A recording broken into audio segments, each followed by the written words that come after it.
waaw ni ma koy jàngatee d'abord nga commencer par remercier les populations du Jolof sant leen gërëm leen ndax résultat la boo xam ne résultat wu ñëpp la ñoom ñoo taxaw xeex ko ñoom ñoo taxaw def si seen kéemtalaay kattan pour que équipe bi nga xam ne moom moo diriger campagne bi gagné ni mu war a gagné donc ñëpp ñoo si jàpp donc ñëpp la ñu sant ñëpp la ñu gërëm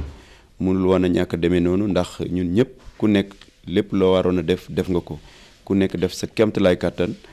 pour que ñu gagné ndax ñëpp xam nañ ne campagne bi dafa dooree si premier tour bi si premier tour lañ commencé ñun ñëpp ñu jàppalante ñun ñëpp ñu def suñu kéemtalaay kattan pour vraiment relever le défi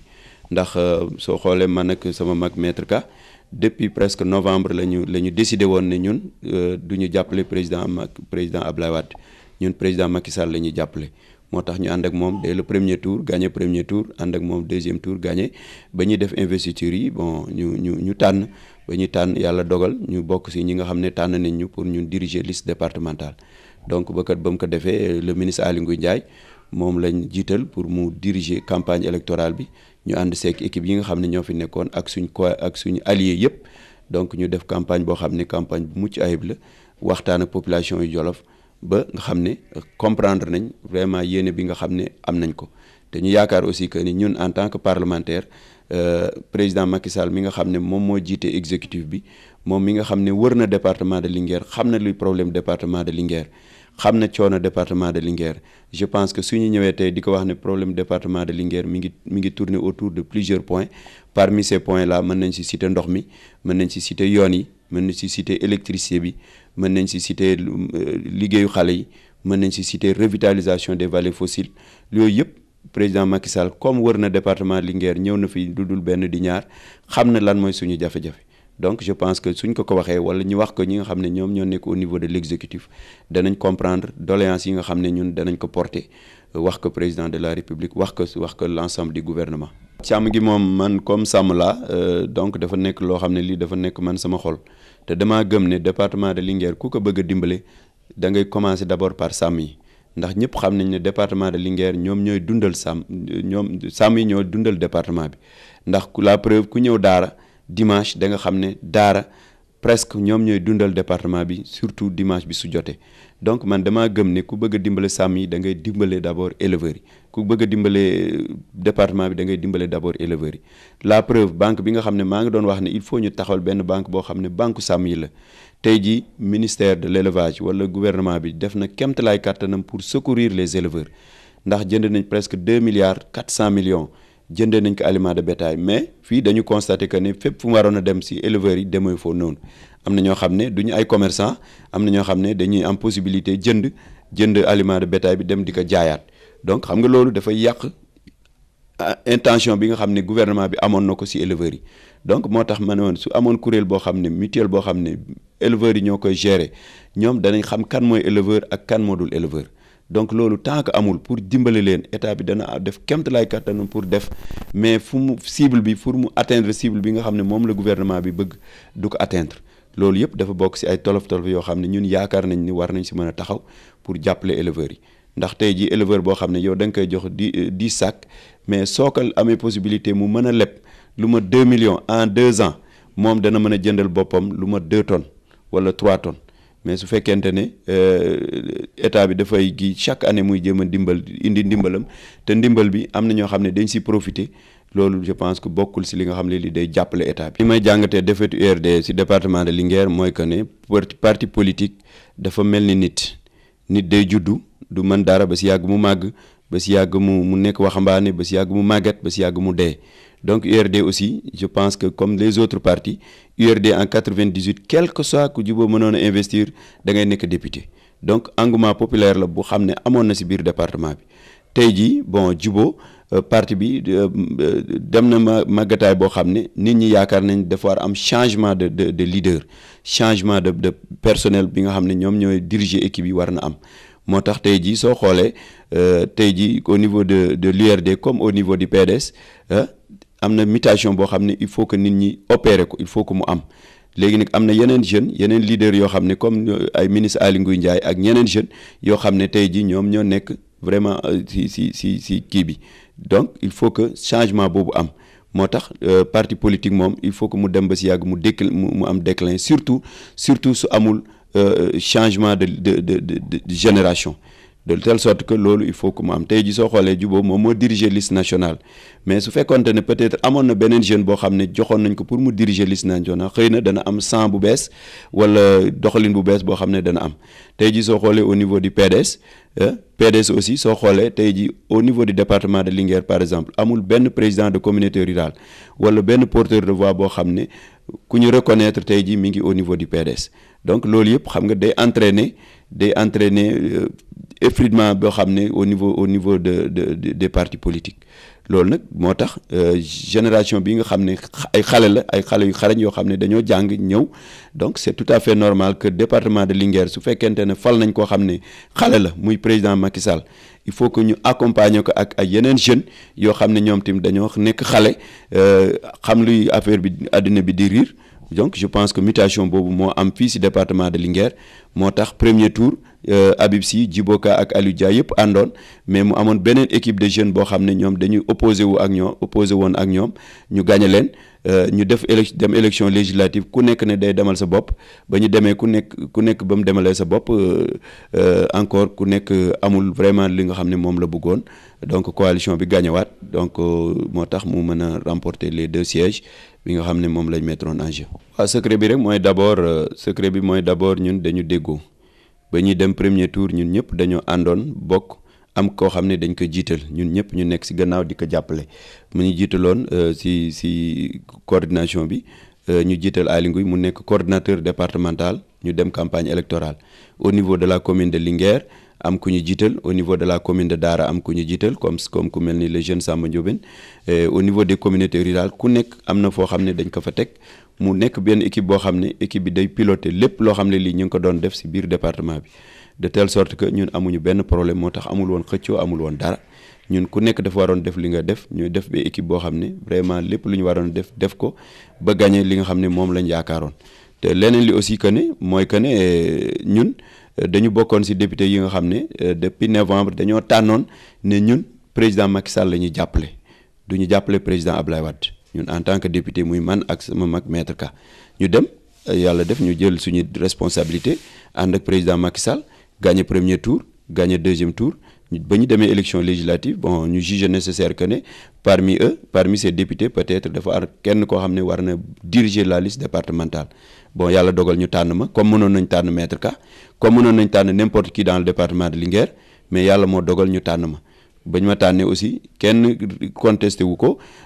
même su amee ñu ko contesté aussi parti politique moom il faut que mu am des contestataires mais ba ñu demee ba yàgg ñun ñëpp ñu àndaat vraiment mu am benn dynamisme ñun ñëpp ñu bokk tirer d'un même côté ba yàlla dogal ñu am résultats yi nga xam ne c'est des résultats exemplaires ndax soo xoolee fii biir Daara presque Daara mosul am député bu yeewoo fii Daara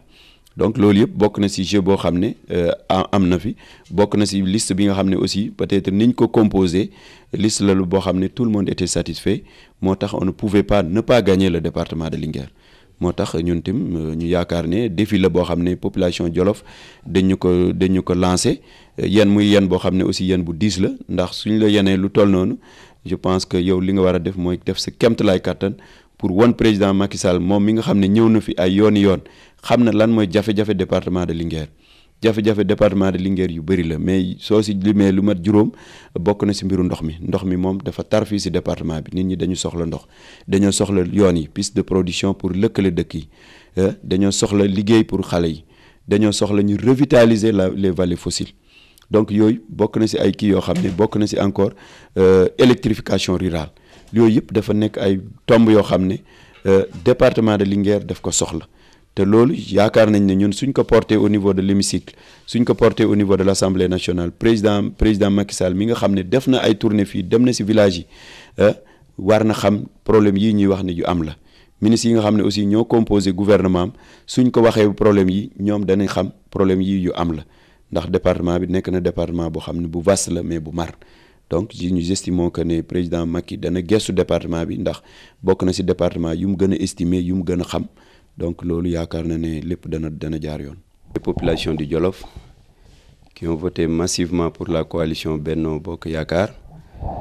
féliciter l'ensemble, féliciter toute l'équipe qui a composé ce directoire de campagne, à commencer par le ministre Aly Ngouille Ndiaye, qui n'a ménagé aucun effort pour la réussite de tout ce qu'on est en train de faire. Féliciter tous les responsables du département de Linguère. Chacun a fait l'essentiel pour remporter cette grande victoire, cette victoire vraiment éclatante. Je pense que le Djolof a pu mesurer l'importance de ce sacrifice qu'on devait faire pour donner une majorité écrasante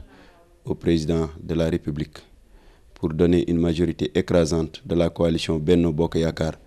au niveau de l'Assemblée nationale. Puisqu'il est évident que nous avons gagné haut la main avec le président Macky Sall. Donc c'était normal que le département de Linguère ne soit pas en reste. Donc j'estime que nous avons largement gagné et nous allons poursuivre l'œuvre qu'on avait déjà entamée. Puisque vous savez que j'avais déjà fait 5 ans au niveau de l'Assemblée nationale. Je remplis aujourd'hui un second mandat. Et donc je pense que le président de la République qui a eu à sillonner qui a eu à sillonner le département de Linguère saura vraiment les difficultés que le département de Linguère rencontre. J'espère que si nous, en tant que parlementaires, nous plaidons en faveur de ces populations, je pense que l'exécutif saura tout ce qu'on est en train de dire, puisque le département de Linguère a 3 problèmes, a principalement 3 difficultés, sinon 5,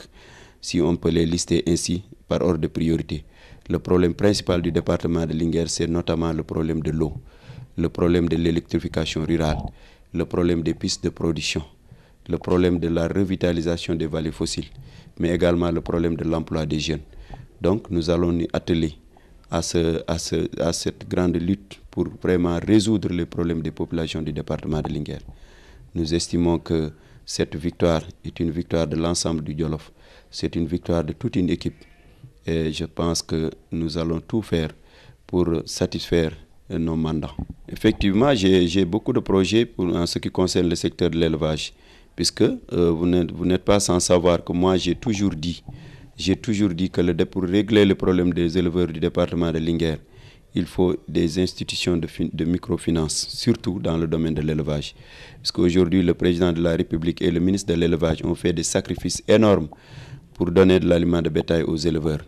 Le gouvernement a dépensé presque 2,4 milliards au profit des éleveurs. Mais le problème principal, c'est que cet aliment de bétail, je peux dire qu'il n'est pas arrivé à bon port. Certains éleveurs ne parvenaient pas à recevoir cet aliment de bétail.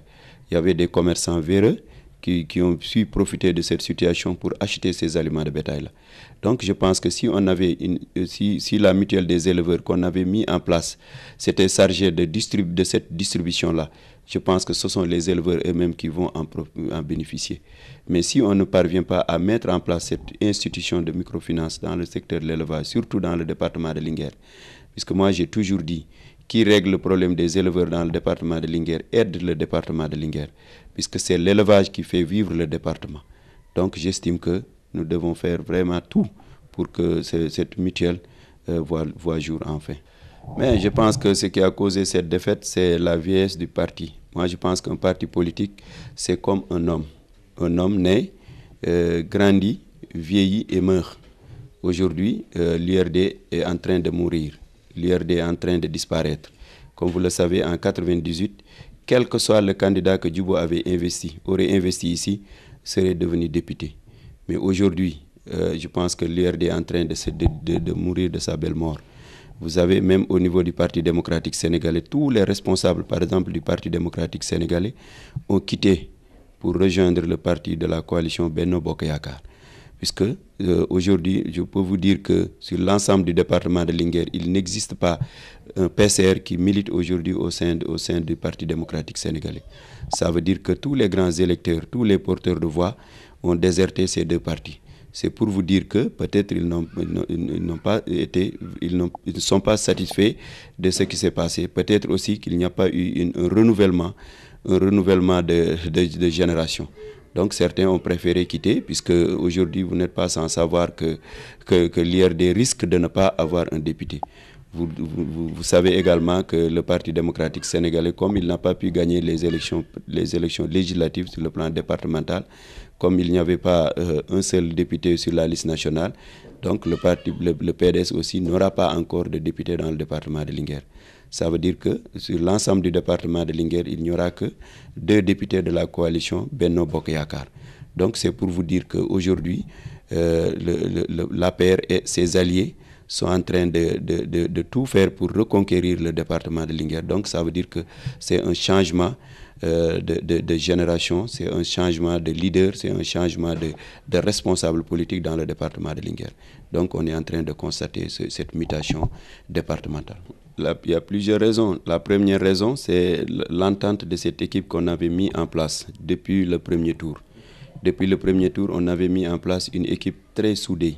une équipe très compétente. On avait mis en place, par exemple, Aly Ngouille Ndiaye avait dirigé la coalition, Benno Bokk Yakaar dans le département de Linguère. Il y avait au niveau de la commune de Dara des jeunes comme Samba Ndiobène au niveau de l'ensemble du département. Dans chaque communauté rurale, on a choisi quelqu'un pour manager l'équipe qui compose cette localité-là. Donc c'est à cause de cette entente. Ensuite, il y a également l'entente avec nos alliés. Nos alliés, tout ce beau monde-là, avec tout ce beau monde-là, nous avons pu gérer ce département. Il est vrai qu'il est évident aussi que nous, en tant qu'anciens députés, en tant qu'un député qui remplit peut-être la confiance que le parti ou bien la coalition a fait de ce choix-là pour me choisir avec une colistière au niveau de Dara. Comme vous le savez, Dara n'a jamais eu de député. Donc c'est pourquoi aussi vous avez constaté qu'au niveau de Dara, il y avait eu un engouement extraordinaire autour de la candidate Mengelam. Donc je pense que